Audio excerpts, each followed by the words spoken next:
Well, friends, good morning. Let me add my welcome to Callum's.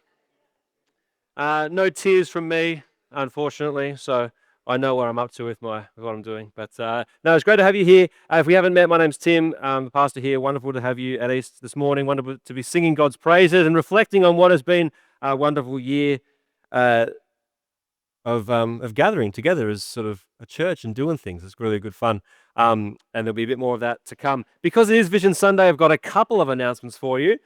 So let's kick off. The first is to let you know that next week, next Sunday, we kick off a new sermon series in the book of 1 Peter. The opening words of Peter's letter go like this: Peter, an apostle of Jesus Christ, to God's elect, exiles scattered. And that is precisely what makes it such an interesting letter for us to be diving into over this next little while, because it is written to elect. To be elect is to be chosen by God, to be His people. That's what elect means. And to be an exile is to be scattered, to be geographically dispersed from your place of origin, to be in an area where you're not familiar, to be in an area where you're not known and you're not understood. So Peter is written to elect, exiles, chosen people who live in a land where they're not understood. And that's what it is to live in Glasgow as a Christian, is it not? We are in exile. And Peter tells us, as exiles, what it is that we've been chosen for.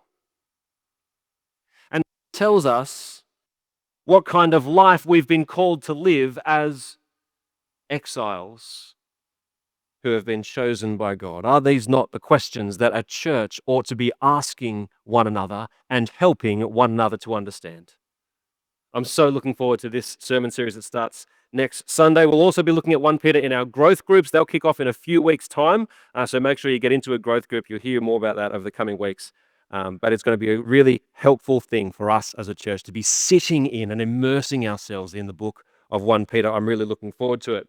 The second thing for today is to let you know that we get the keys to our office/ministry space on the 1st of September. And this will be far more than a place for Jamie, our ministry trainee, and myself to have a desk.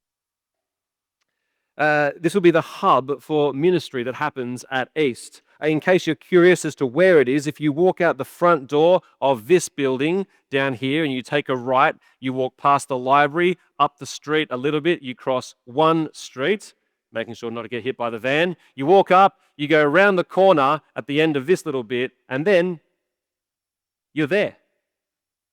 That's the building.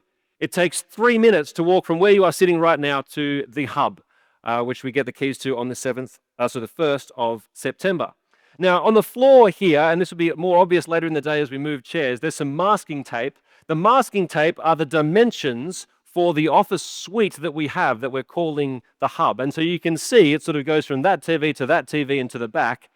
It's a significant space. It's a place where we can run small meetings. It's a place where we could run medium-sized meetings. So we have safeguarding training coming up in September. There's an open invite to that. We'll let you know about that. But that will happen in the hub. Our M-Leads meetings, who oversee different portfolios of ministry across church, can take place in the hub. Our trustees meetings can take place in the hub. But these are just the obvious things. Can I share with you what my heart for the hub is? I would love for this to be a place where anyone in our church who is doing ministry things can come and use. A couple of weeks ago, I was talking with Alex, who oversees with his wife Rebecca our growth groups and the maturity part of church. And Alex was talking about dropping in on a Tuesday when he's not working for an hour or two to work on the upcoming week's growth group material. I love that. That's such an exciting thought.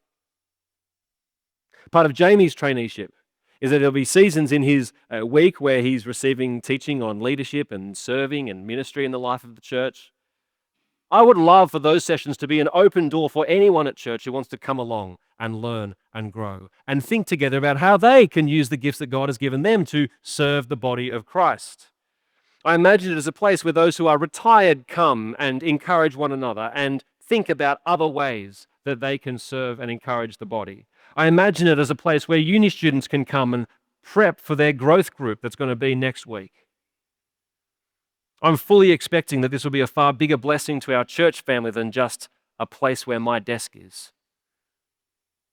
And if you can imagine any use for that for you, come and have a chat to me over lunch today. I would so love to dream about that with you.